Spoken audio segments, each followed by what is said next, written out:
আউযুবিল্লাহি মিনাশ শাইতানির রাজিম বিসমিল্লাহির রহমানির রহিম। শুভ সকাল। সূরা আল ফুরকান আয়াত 1। মহা কল্যাণময় তিনি, যিনি তার বান্দাহর উপর সত্য মিথ্যার পার্থক্যকারী কিতাব নাজিল করেছেন, যাতে সে বিশ্ব জগতের জন্য সতর্ককারী হতে পারে। যিনি জমিন ও আসমানের রাজত্বের মালিক, তিনি কোনো সন্তান গ্রহণ করেননি, রাজত্ব তার কোনো অংশীদার নেই। তিনি সমস্ত কিছু সৃষ্টি করেছেন আর সেগুলোকে যথাযথ করেছেন পরিমিত অনুপাতে। আর তারা তাকে বাদ দিয়ে ইলাহ রূপে গ্রহণ করেছে অন্য কিছুকে, যারা কিছু সৃষ্টি করে না, বরং তারা নিজেরাই সৃষ্টি করেছে। তারা ক্ষমতা রাখে না নিজেদের ক্ষতি ও উপকার করার, আর ক্ষমতা রাখে না মৃত্যু ও জীবন পুনরুত্থানের উপর। কাফেরেরা বলে, এটা মিথ্যা ছাড়া আর কিছুই নয়। সে তা অর্থাৎ কোরআন উদ্ভাবন করেছেন এবং ভিন্ন জাতির লোক এ ব্যাপারে তাকে সাহায্য করেছেন। আসলে তারা অন্যায় ও মিথ্যার আশ্রয় নিয়েছে। তারা বলে, এগুলো পূর্ব যুগের কাহিনী, যা সে অর্থাৎ মুহাম্মদ সাল্লাল্লাহু আলাইহি সাল্লামের লিখিয়ে নিয়েছে, আর এগুলোই তার কাছে সকাল সন্ধ্যা শোনানো হয়। বলো, তা তিনিই নাজিল করেছেন, যিনি আসমান জমিনের যাবতীয় গোপন বিষয় অবগত আছেন। তিনি বড়ই ক্ষমাশীল, অতি দয়ালু। তারা বলে, এ কেমন রসুল যে খাবার খায় আর হাট বাজারে চলাফেরা করে? তার কাছে ফেরেশতা অবতীর্ণ হয় না কেন, যে তার সঙ্গে থাকতো সতর্ককারী হয়ে? কিংবা তার ধনভাণ্ডার দেওয়া হয় না কেন? অথবা তার জন্য একটা বাগান হয় না কেন, যা থেকে সে আহার করত? জালিমেরা বলে, তোমরা তো এক জাদুকর লোকের অনুসরণ করছো। দেখো তারা তোমার ব্যাপারে কেমন সব উপমা পেশ করেছে, যার ফলে তারা পথভ্রষ্ট হয়ে গেছে। অতএব তারা কোনো ক্রমেই পথ পাবে না। মহাকল্যাণময় তিনি, যিনি ইচ্ছে করলে তোমাকে ওইগুলোর চেয়ে উৎকৃষ্ট জিনিস দিতে পারেন। বাগ বাগিচা যার নিচ দিয়ে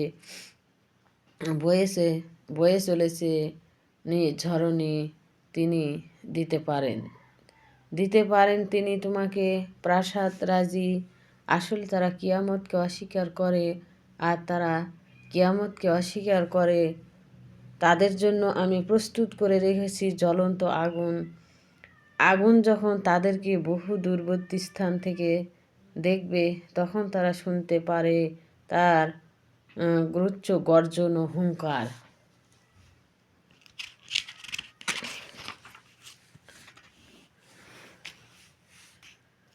যখন তাদেরকে একসঙ্গে বেঁধে জাহান্নামের কোনো সংকীর্ণ স্থানে নিক্ষেপ করা হবে, তখন সেখানে তারা মৃত্যুকে ডাকবে।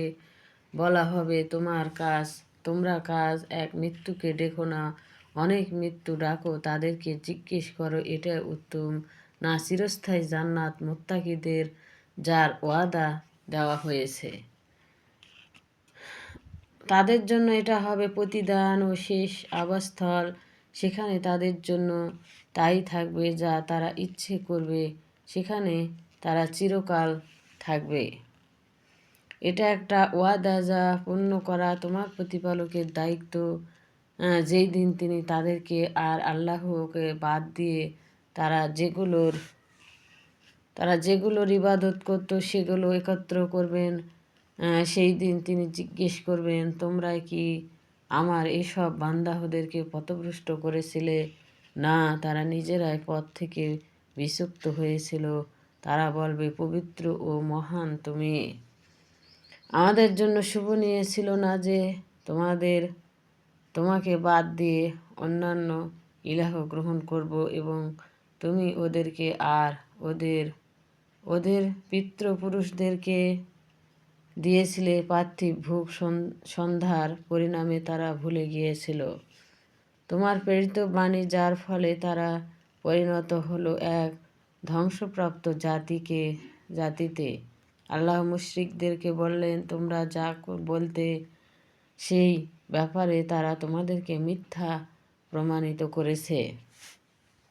কাজেই তোমরা না পারবে তোমাদের শাস্তি প্রতিরোধ করতে, আর না পারবে সাহায্য। তোমাদের মধ্যে যে কোনো অন্যায়কারী আমি তাকে গুরুতর শাস্তি আস্বাদন করার। আমি তোমাদের পূর্বে যে সব রসুল পাঠিয়েছিলাম তারা সবাই খাদ্য গ্রহণ করত আর হাট বাজারে চলাফেরা করত। আমি তোমাদেরকে এভাবে একে অপরের জন্য করেছি পরীক্ষা স্বরূপ। কাউকে করেছি ধনী, কাউকে গরিব, কাউকে সরল, কাউকে দুর্বল, কাউকে রুগ্ন, কাউকে সুস্থ। দেখি তোমরা নিজ নিজ অবস্থার উপর ধৈর্য ধারণ করো কিনা। তোমার প্রতিপালকের সব কিছুই দেখেন। যারা আমার সাক্ষাৎ আশা করে না তারা বলে, আমাদের কাছে ফেরেশতা নাজিল করা হয় না কেন, অথবা আমরা আমাদের প্রতিপালকের দেখতে পাই না কেন।